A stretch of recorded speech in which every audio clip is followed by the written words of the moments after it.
कुछ नहीं, सासू माँ को जूस दे रही हूँ। जूस दे रही हो या जहर दे रही हो? बेटा ये तुम कैसी बातें कर रही हो? मम्मी जी आप इसी से पूछिए, इसने अभी अभी आपके जूस में क्या मिलाया है? सपना बताओ, तुमने अभी अभी जूस में जहर मिलाया है ना? मैंने इनके जूस में दवाई मिलाई है ब्लड प्रेशर की। लो, फिर से हमारा फैमिली ड्रामा शुरू हो गया। अच्छा, ब्लड प्रेशर की दवाई? तो फिर पी के दिखाओ इस जूस को। मैं क्यों पीऊं?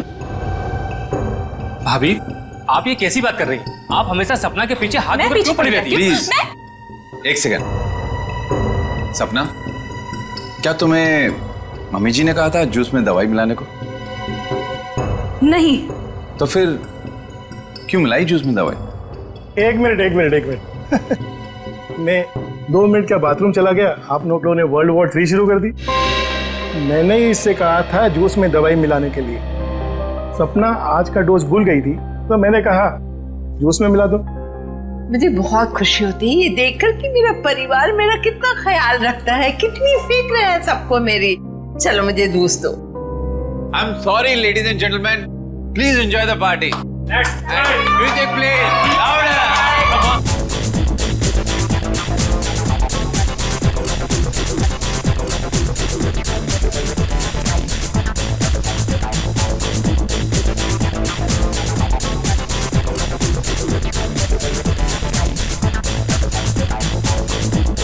नमस्ते। नमस्ते। मैं कैसे हैं आप? प्रतीक जी मैं बिल्कुल ठीक हूँ, आप कैसे हैं? बस मैं ठीक हूँ। आप कुछ ले नहीं रहे हैं? मैं आपके खाने के लिए कुछ मंगाती हूँ। सरोज। नहीं, आप तकलीफ मत लीजिए, मैं खुद जाकर ले लूंगा। Sure. Yeah it's okay, fine. Hi.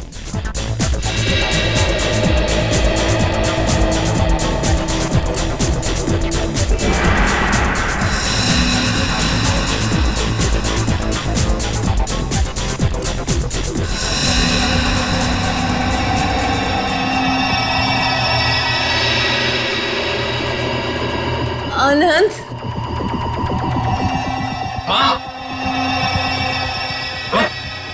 Mummy ji क्या हुआ आपको? मम्मी जी, मम्मी जी।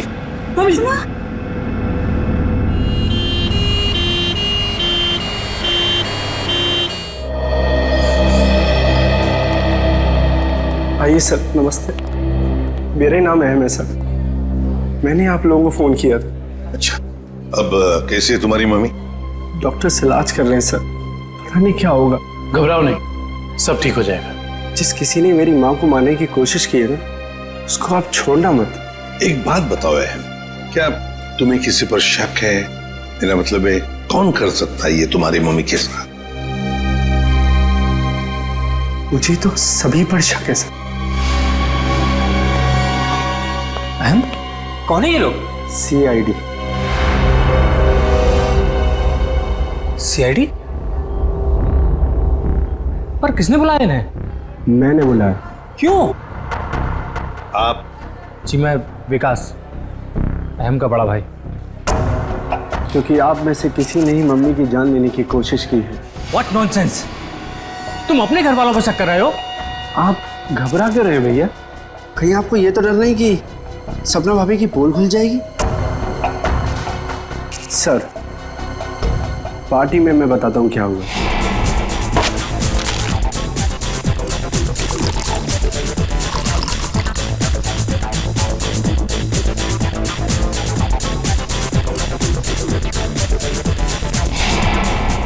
तुम्हारी सपना भाभी पर शक है तुम्हें? Yes sir. सपना कहाँ है? सपना हॉस्पिटल नहीं आई, वो घर पर ही है। वैसे आप कौन है? जी मैं काव्या। हमारी भाभी है सर। सर, अहम बच्चा है, ये आप लोगों को बहका रहा है सर। विकास जी, हम CID वालों को कोई बहका नहीं सकता, समझे? कहाँ है आपकी मम्मी? मम्मी ऊपर ICU वार्ड में है।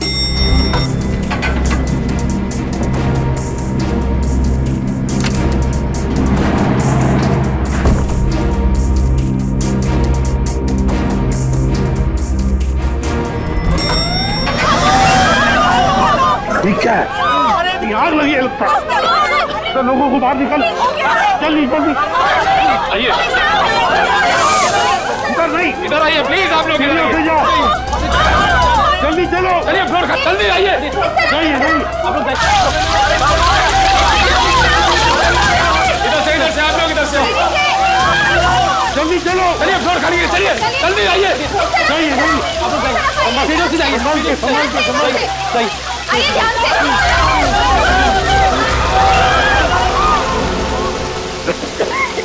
दुष्यंत, ये कोई आग वाला धुआं नहीं है, इसकी गंदी कुछ अलग है। ये धुआं किसी और चीज का है, किसी केमिकल का।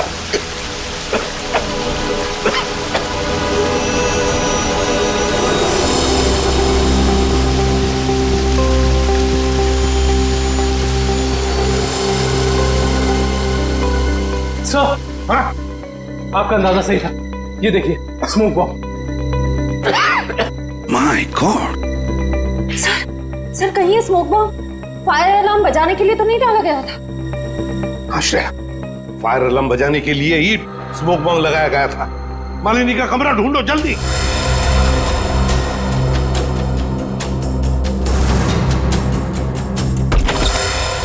अरे पेट तो खाली है।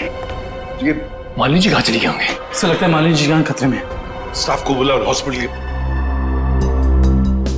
हॉस्पिटल के वार्ड में से एक मरीज गायब होता है और किसे कुछ पता नहीं। वाह, हम भी क्या करते साहब, जब हॉस्पिटल में भगदड़ मची तो हम अपनी जान बचाने के लिए यहाँ से भाग गए।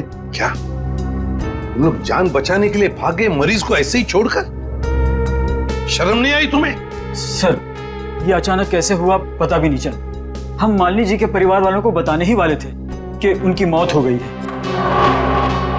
पर क्या उनकी मौत हो चुकी है? जी सर, इसका मतलब किसी ने मालिनी जी की लाश को गायब किया है। और सर, ये काम किसी हॉस्पिटल के बाहर वाले का नहीं हो सकता। सर, आपसे एक रिक्वेस्ट है, ये बात आप अपने तक ही रखिएगा। अगर मीडिया वालों को मालूम पड़ा तो हमारी इज्जत और हॉस्पिटल की इज्जत मिट्टी में मिल जाएगी। सर चुप रहिए चुप रहिए प्लीज। लाश गायब हुई है हॉस्पिटल से और आपको अपनी और इस हॉस्पिटल की इज्जत की पड़ी है। हाँ? एक बात ध्यान से सुन लो, तुम्हारे इस हॉस्पिटल का एक एक दरवाजा, एक एक खिड़की अभी इसी वक्त बंद चाहिए। मुझे एक चिड़िया तक बाहर नहीं जानी चाहिए, समझे? जी सर। सुना तुमने? जी। गो इमीडिएट। दुष्यंत, हॉस्पिटल का कोना कोना छान मारो। कहीं तो छुपा के रखी होगी मालिनी की लाश को, कहीं तो। हाँ।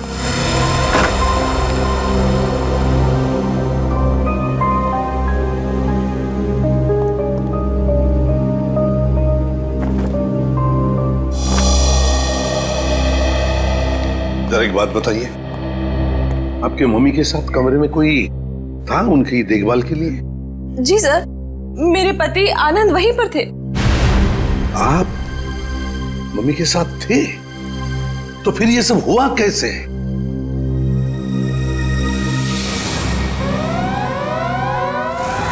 जैसे ही फायर अलार्म बजा तो मैं वार्डरूम के बाहर आया, ये देखने के लिए कि क्या मच रहा है। हर तरफ धुआं ही धुआं था। लोग पागलों की तरह यहां वहां भाग रहे थे। धक्का मुक्की में कुछ लोग मुझे मम्मी जी के वार्डरूम से बहुत दूर ले गए। जाकर भी मैं वार्डरूम तक नहीं पहुंच पा रहा था। किसी तरह जब मैं मम्मी जी के वार्डरूम में पहुंचा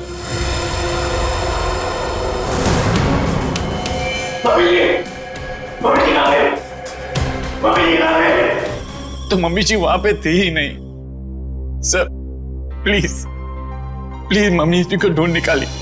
सर हर जगह चेक कर लिया, मालिनी जी की लाश कहीं पर भी नहीं है। और सर, वार्ड में भी चेक किया, लाश वहां भी नहीं।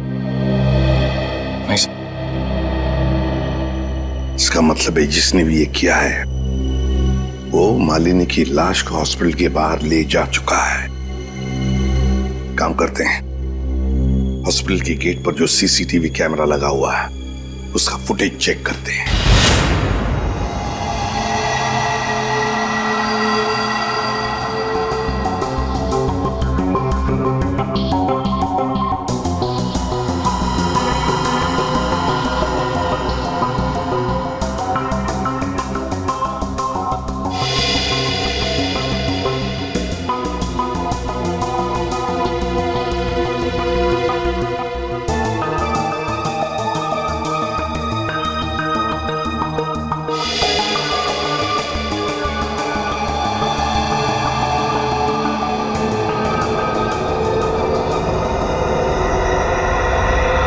ये देखो, एक झटके में गाड़ी रिवर्स हो गई और हॉस्पिटल के बाहर भी निकल गई।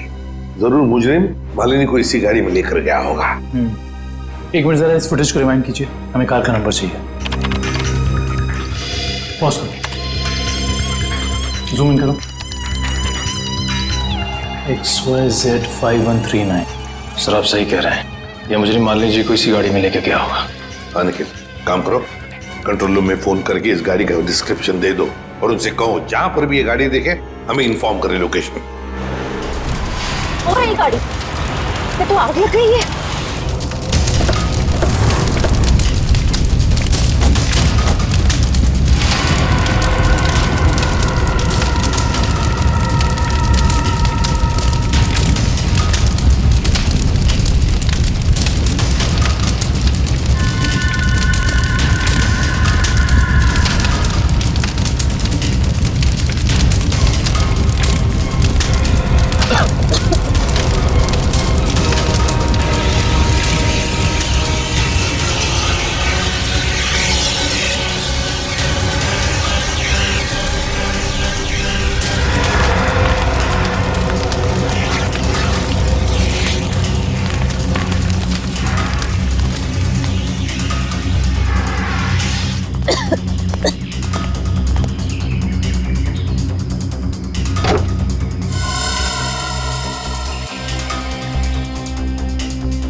सर सीट्स तो खाली है पर कुछ अजीब सी बदबू आ रही है।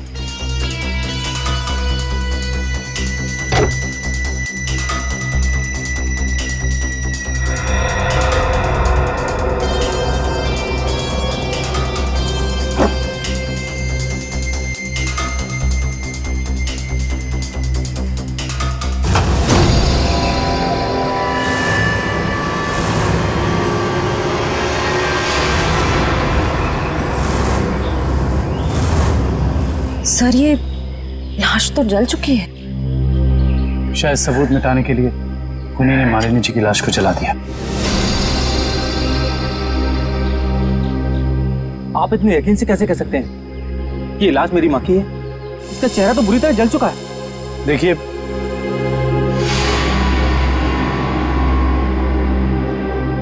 ये अंगूठी देखिए, पहचानते हो इसे?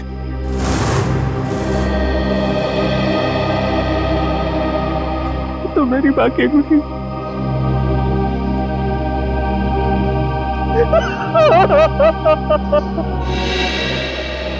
हाँ डॉक्टर साहब, कुछ नहीं ताजी? अरे क्या नहीं ताजी है? दया, लाशों से बात करना कोई आसान है क्या? और लाश भी जली हुई हो और मुश्किल हो जाती है ना। आप तो हमेशा कहते थे कि सालुंकी के लिए कोई काम मुश्किल नहीं है, वो तो नहीं दया, खूनी ये सोचता था कि लाश को जला देगा तो हमारा इन्वेस्टिगेशन शुरू होने से पहले ही अटक जाएगा, हमारी नैया बीच भंवर में अटक जाएगी। तो इस अटकी हुई नाव को बाहर निकालिए ना सर। हाँ, आप कुछ ना कुछ रास्ता तो निकाल ही लेंगे आप। आपको पता है फ्रेडी आपके बारे में क्या बता रहा था? फ्रेडी क्या कह रहा था मेरे बारे में? नहीं ऐसा कुछ खास नहीं, वो कह रहा था कि डॉक्टर सालुंकी की उम्र हो गई। अब बहुत ज्ञान है आपको। हाँ देखो दया, जो लोग मेरे संन्यास लेने के बारे में सपने देख रहे हैं ना, उन्हें जाके बोल दो अपनी नींद से जाग जाए। मैं संन्यास नहीं लेने वाला हूँ ना, मैं तो इस केस को सॉल्व करने के बाद स्विट्जरलैंड जाने वाला हूँ। कहाँ जाने वाला हूँ? स्विट्जरलैंड। एग्जैक्टली।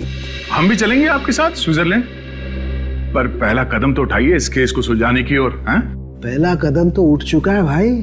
अच्छा, ये देखो, ये देख लो, ये क्या है? ये सर बॉडी जलने की वजह से हो गया है? जी नहीं, ये बॉडी को फिनाइल से धोने की वजह से हो गया। क्या इस लाश को फिनाइल से धोया गया? हाँ, खूनी ने लाश को अस्पताल से गायब करने से पहले उसको फिनाइल से अच्छी तरह से धोया ताकि लाश का केमिकल कंपोजिशन ही बदल जाए।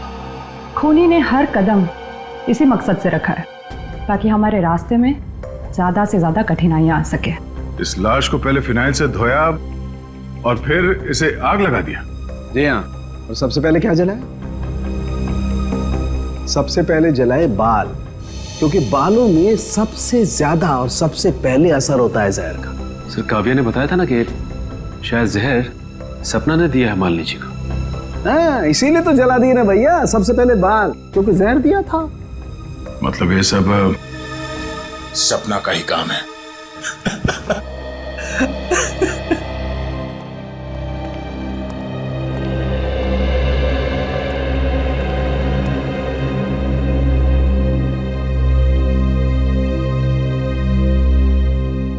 सर आप लोग कुछ पता चला माँ की मौत की वजह क्या थी? जी नहीं, मगर बहुत जल्द पता चल जाएगा। पता तो चल गया है ना सर, सपना ने ही जूस में जहर मिलाया था। बस कीजिए भाभी, इनफ। हर चीज की खाद होती है। डॉक्टर साहब आप बताइए ना इन्हें। देखिए, मैं इनका फैमिली डॉक्टर हूँ। सपना ने जूस में ब्लड प्रेशर की दवाई मिलाई थी, जो मैंने ही उसे कहा था। ओह अच्छा। अच्छा एक बात बताइए, क्या लगता है आप लोगों को कौन कर सकता है ये? कौन मार सकता है आपकी माता जी को? मैं कुछ कहना चाहूँ।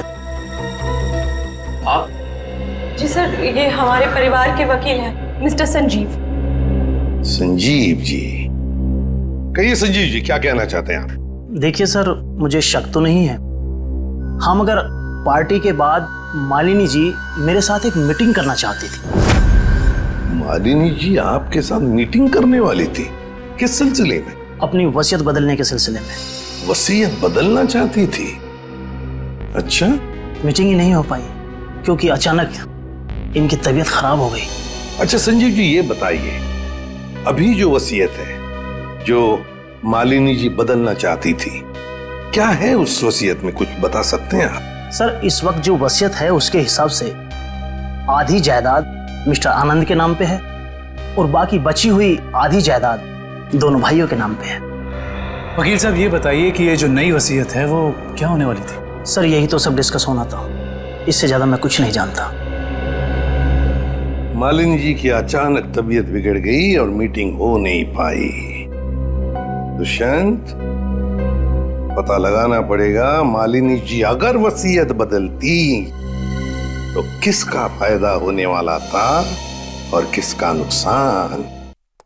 अरे आओ आओ भैया, समझो केस सॉल्व हो गया।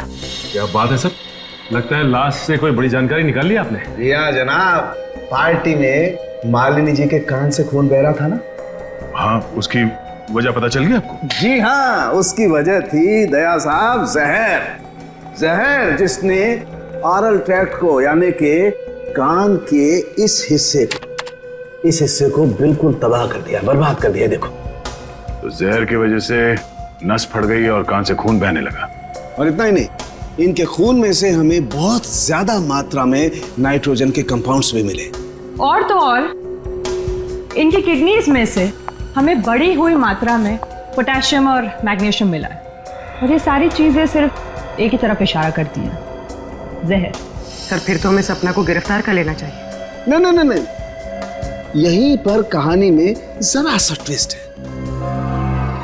भैया, इनको जहर तो जरूर दिया गया था, लेकिन वो स्लो पॉइजन था, धीमा जहर, जो कोई 1.5-2 महीने से लगातार हर रोज इन्हें दिए जा रहा था। इसलिए जूस में तो जहर होने का सवाल ही नहीं होता। और ये जहर किस चीज के जरिए दिया जा रहा था? खाने पीने के साथ? यार दया, ये गुत्थी थोड़ी सी उलझी हुई है। बट वाई फियर व्हेन सालू के इज हियर? तुम चिंता मत करो, इस जहर से भी मैं सच उगलवा के रहूंगा।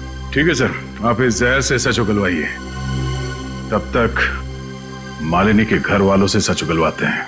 क्योंकि वो जूस जो सपना ने मालिनी जी को दिया था उसमें जहर नहीं था।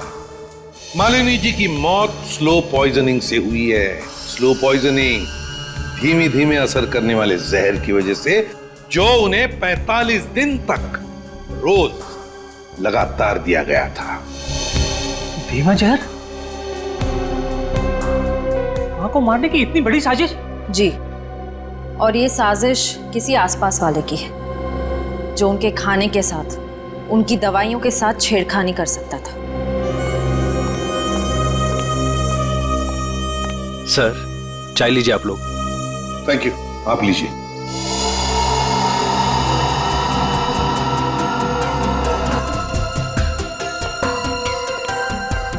एक मिनट, मैं पी लूं।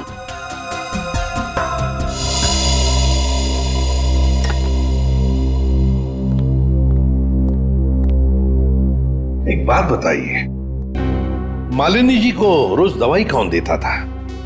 सर उन्हें दवाइयाँ सपना ही दिया करती थी। अच्छा। हाँ, मैं ही उन्हें दवाइयाँ दिया करती थी, पर कभी कभार सासू माँ अपनी दवाइयाँ खुद लिया करती थी, कभी आयुर्वेदिक की तो कभी न्यूरोपैथिक की। तो सपना जी, आपके कहने का मतलब ये है कि जहर शायद मालिनी जी की खुद की ली हुई दवाओं में था? मैं नहीं जानती कि जहर किस चीज में था, मैं तो सिर्फ आपको उनकी आदतों के बारे में बता रही हूँ। चलो ठीक है, हमें वो दवाइयाँ देखनी है। चलिए सर, मैं आपको माँ का कमरा दिखाता हूँ। चलिए।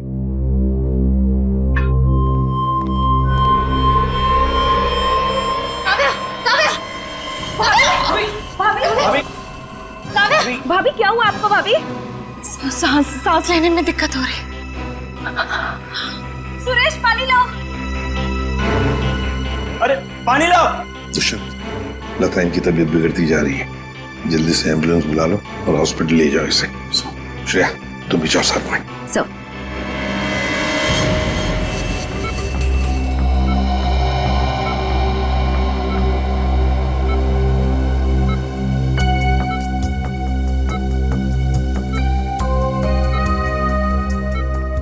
जी डॉक्टर साहब, कैसी तबीयत है काव्या की और हुआ क्या है इन्हें? फिलहाल तो हम इनके बेहोशी की वजह समझने की कोशिश कर रहे हैं, बट डोंट वरी, खतरे का कोई निशान दिखाई नहीं दे रहा, इन्हें जल्दी होश आ जाना चाहिए। Thank God. वैसे भी सासू माँ के मौत के सदमे के बाद हम उभर नहीं पाए। कम से कम काव्य भाभी को कुछ नहीं होना चाहिए। डॉक्टर साहब, इन्हें जैसी होश है हमें बता दीजिएगा। या श्योर। Thank you.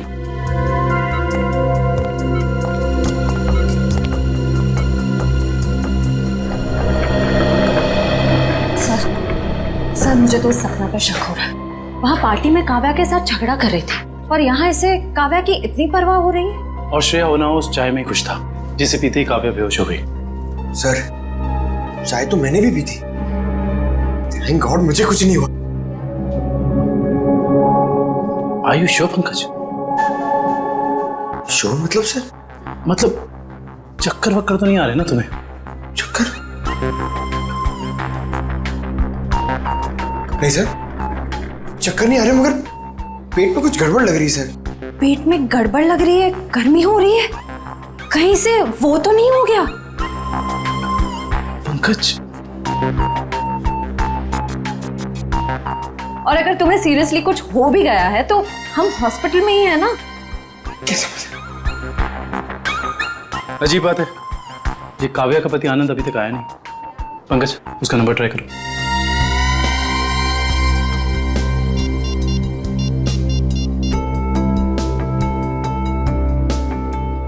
सर उसका फोन बंद आ रहा है। सर कहीं आनंद ने तो काव्या को चाय में जहर नहीं पिला दी? हो सकता है पंकज। सर अगर चाय में जहर था तो हो सकता है कि नौकर भी शामिल हो। सर क्या कहा डॉक्टर ने, क्या हुआ काव्या को? सर डॉक्टर के मुताबिक काव्या की चाय में जहर था और पंकज रिपोर्ट से क्योर हो गया है। काव्या की चाय में जहर था? सुरेश,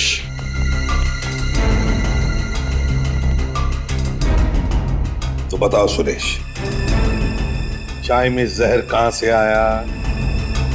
चाय में जहर कहां से आया? मैंने कहा था जहर डालने के लिए, ना मैंने डाला सर। सब पता चल जाएगा। एक बात बताओ, जब तुम चाय लेकर आए थे तो चाय कहीं पर रख दी थी और कुछ दूसरे काम के लिए गए थे? हाँ साहब, याद आया। मैं सुबह जब चाय लेकर आ रहा था तो आनंद साहब ने मुझे कुछ खाने के लिए लेकर आने को कहा। अरे सुरेश, सिर्फ चाय? कुछ नाश्ता भी ले जाओ, कल रात से किसी ने कुछ भी नहीं खाया। जाओ। जी साहब।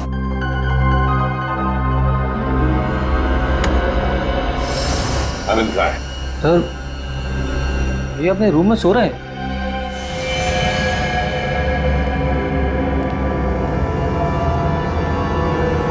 कहाँ है आनंद? आनंद तो है ही नहीं कमरे में।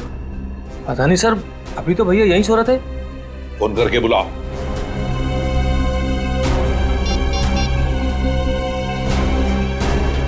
सर घंटी जा रही, भैया फोन नहीं उठा रहे। घंटी बज रही है पर भैया फोन नहीं उठा रहे हैं। सर जब सुरेश चाय लेके आया था सर बिस्किट तो था ही नहीं।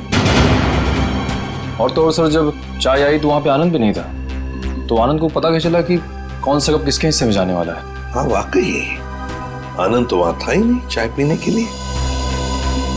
जब ये सुरेश सबके लिए चाय लेकर आया था तो सारे के सारे चाय के कप एक जैसे ही थे।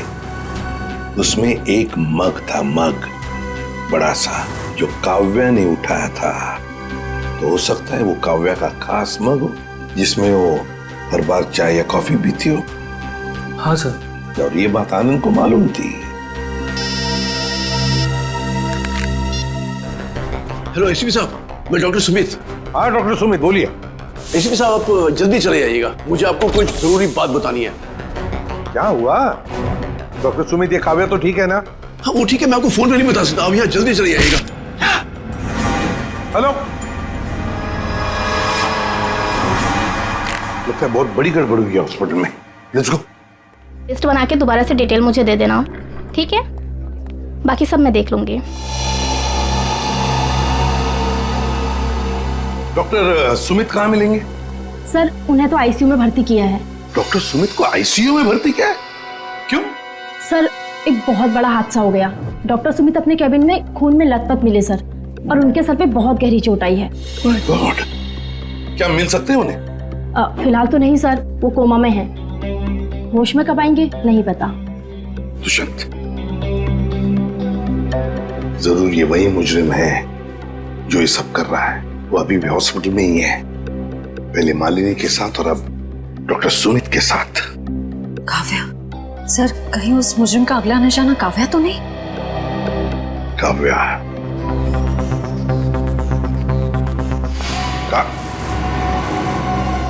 काव्या कहाँ चली गई सर? कहीं काव्या को भी तो गायब नहीं किया उसने? श्रेया, ये जो भी कोई है, अगर इसने काव्या को भी गायब किया तो वो हॉस्पिटल के मेन गेट से ही बाहर जा सकता है। और सर शायद डॉक्टर सुमित को भी उस खूनी के बारे में पता चल गया होगा, इसलिए उन पर भी हमला हुआ।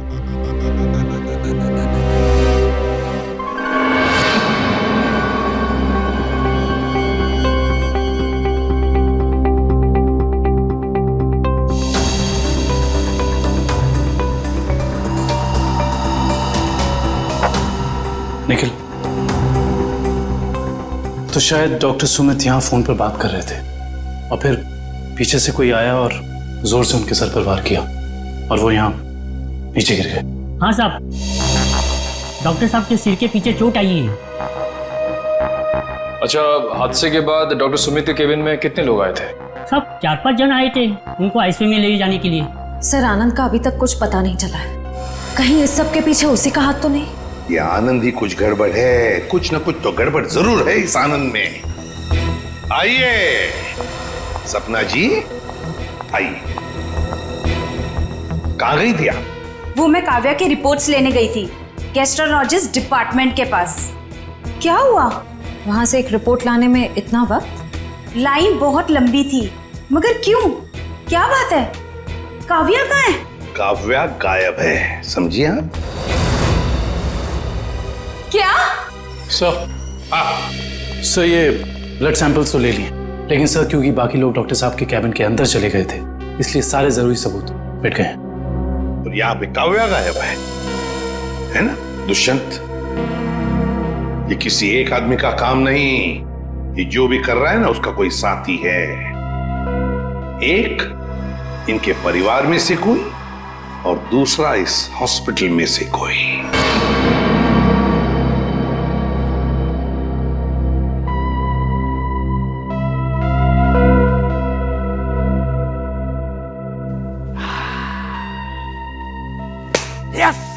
Yes, eureka! डॉक्टर साहब, क्या हुआ? ये फॉरेंसिक लैब में जश्न का माहौल? अरे हाँ भैया, जश्न का माहौल तो होगा ही।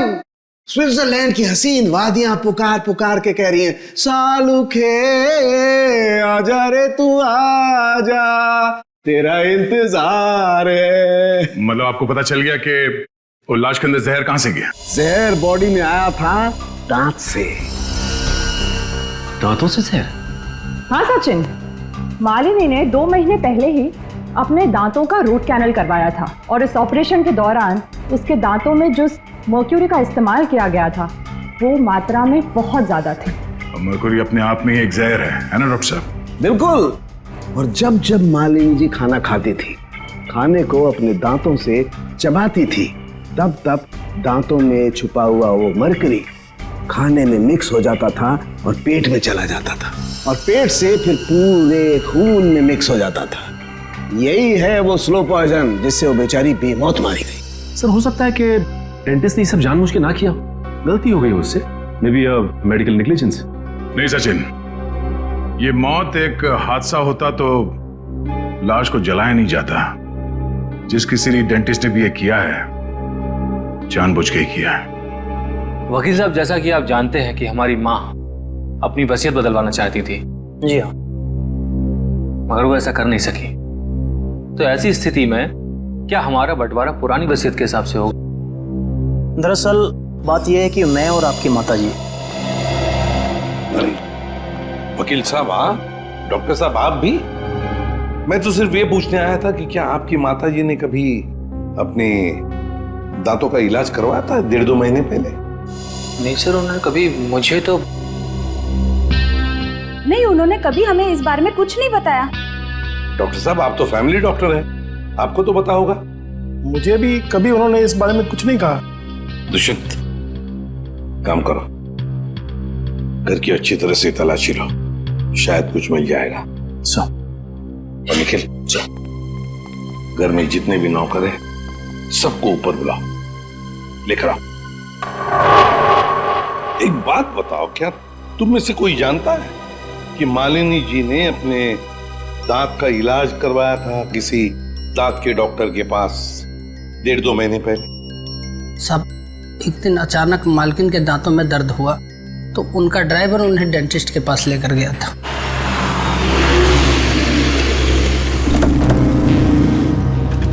सर, यहीं पे छोड़ा था हमने उन्हें। उसके बाद किधर गई वो तो मालूम नहीं मुझे। ठीक है, आसपास जितने भी डेंटिस्ट है ना, सब चेक कर लेते हैं। तुम लोग उधर देखो।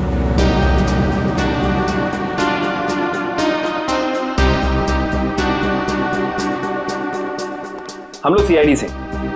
क्या ये कभी आपके यहाँ इलाज कराने आई थी? No, I don't think so.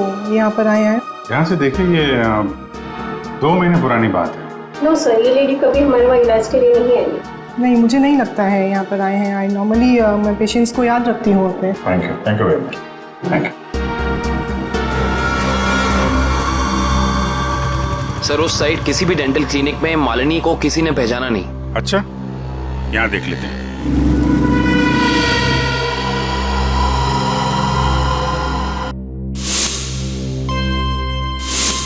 CID वाले आ गए। तुम्हें मालूम है ना तुम्हें क्या करना चाहिए?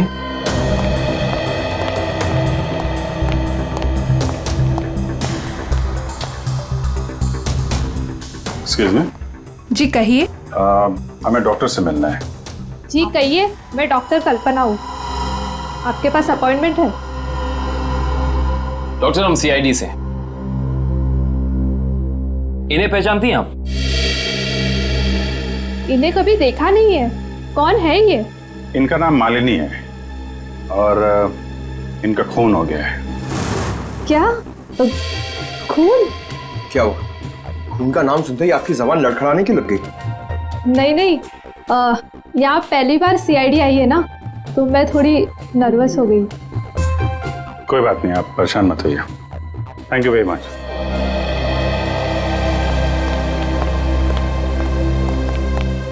अरे सर, आप लोग अभी तो आए, इतनी जल्दी जा रहे हैं? डॉक्टर प्रतीक ने ठीक से इलाज नहीं किया क्या?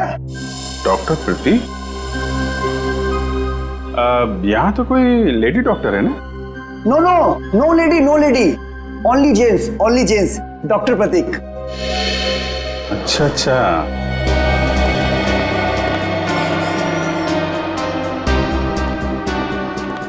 अरे सर, आप लोग फिर से आ गए? अरे वो क्या हुआ कि इनके दांत में दर्द होने लगा अचानक, तो वो जरा डॉक्टर से मिलना था। क्या नाम है उनका? डॉक्टर कल्पना। हाँ जी, 1 मिनट। हेलो।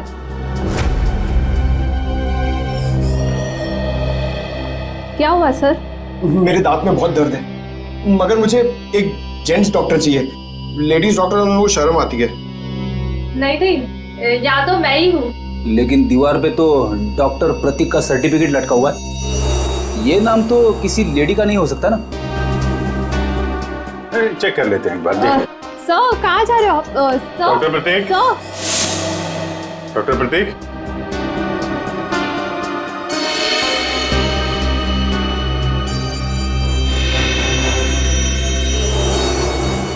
अरे डॉक्टर साहब क्या कर रहे हैं?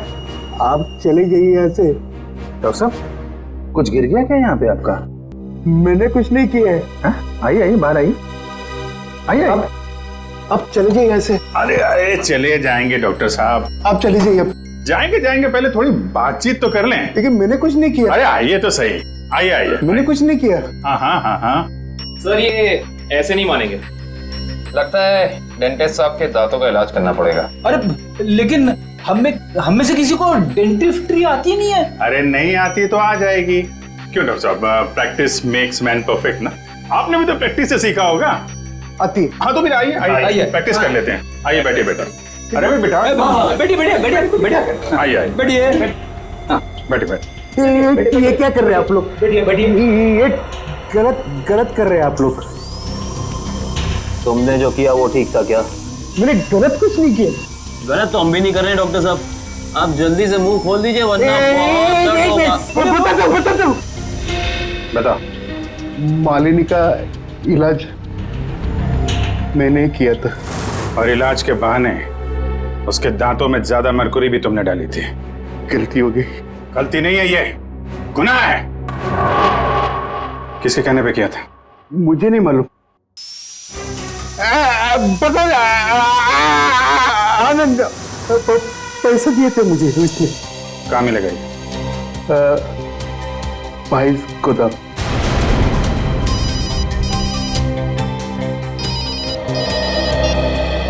हाँ डॉक्टर साहब के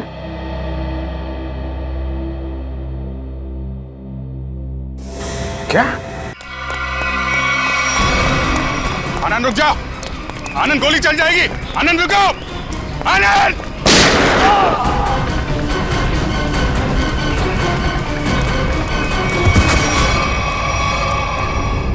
देखो आसपास, इसने काव्य को कहां छुपा रखा है?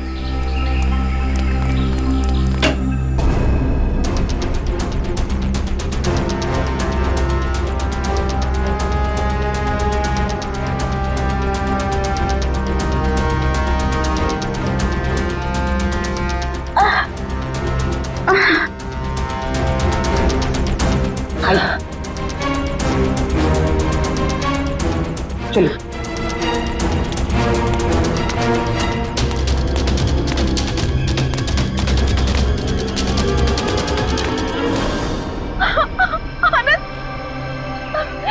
ये क्या किया आप सबने?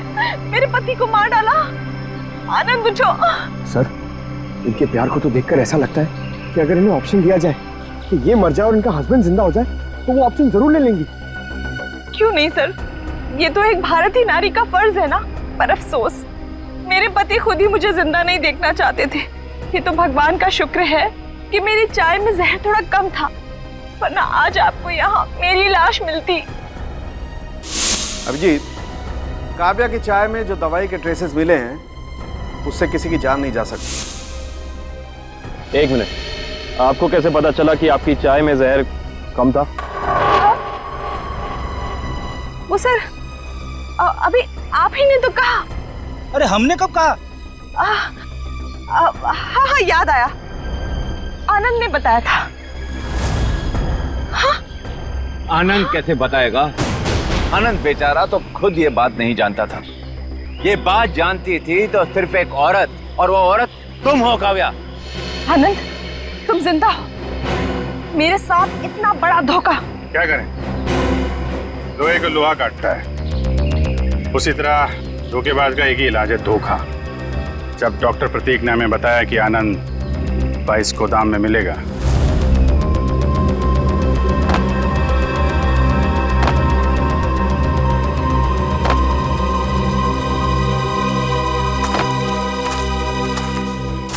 तो हमने यहाँ पहुंचकर देखा कि वो बेचारा बंधा पड़ा है। उसके हाथ पांव खोले तो उसने अपनी आप बीती सुनाई।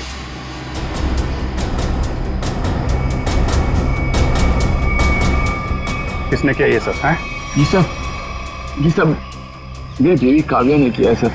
हाँ, कहीं कहीं छुपी हुई है। बस फिर क्या, हमने आनंद के साथ एक छोटा सा खेल खेल लिया तुम्हारा असली रंग सामने लाने के लिए। तो ये सब ड्रामा था, लेकिन असली ड्रामा तो अब शुरू होगा। पीछे मुड़ के देखो।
बड़ी भारतीय नारी होने का ढोंग कर रही है। तुम जैसी नहीं होती भारतीय नारी।